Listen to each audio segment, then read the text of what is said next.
ఒక 5 star rating ఉన్న car నిజంగా మీ ప్రాణాలను కాపాడగలదా? మరియు ఒక అల్ట్రా లగ్జరీ లేదా కోట్ల విలువైన కారు ఉంటే మీరు ఎప్పుడూ సేఫ్ గా ఉంటారా? నిజమేమిటంటే కారు 2 స్టార్ అయినా 3 స్టార్ అయినా లేదా 5 స్టార్ అయినా సరే మీరు ర్యాష్ డ్రైవింగ్ లేదా ఓవర్ స్పీడింగ్ చేస్తే ప్రపంచంలోనే అత్యంత సేఫ్ కార్ కూడా మీ ప్రాణాలను కాపాడలేకపోతుంది. ఇలాంటిదే ఒక ఇన్సిడెంట్ రీసెంట్ గా ఫరీదాబాద్ లో జరిగింది.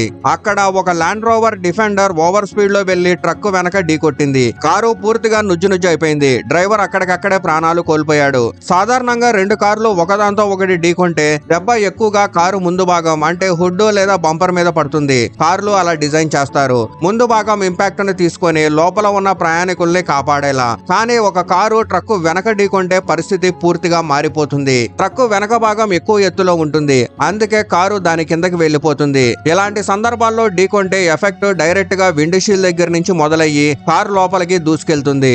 మన హైవేస్ లో ఎక్కడైనా వెహికల్స్ ని ఆపి స్టాప్ చేయడం చాలా సాధారణం. చాలా సార్లు ట్రక్కులు రోడ్డు పక్కనే ఇలాగే పార్క్ చేసి ఉంటాయి. ఇలాంటి కారణాల వల్లే చాలా ప్రమాదాలు జరుగుతున్నాయి. అవి లైట్లు ఆన్ చేసి ఉండవు లేదా ట్రక్ నిలిచి ఉందని చెప్పే సరైన ఇండికేషన్స్ కూడా ఉండవు. అందుకే మీరు లగ్జరీ స్పోర్ట్స్ లేదా అల్ట్రా లగ్జరీ కారు నడుపుతున్నా కూడా మీరు పూర్తిగా సేఫ్ అని ఎప్పుడు అనుకోకండి. ఎందుకంటే రోడ్డు పక్కన నిలిచిన ఒక ట్రక్ ఏ సమయంలోనైనా మీ ప్రాణాలను తీసుకోగలదు.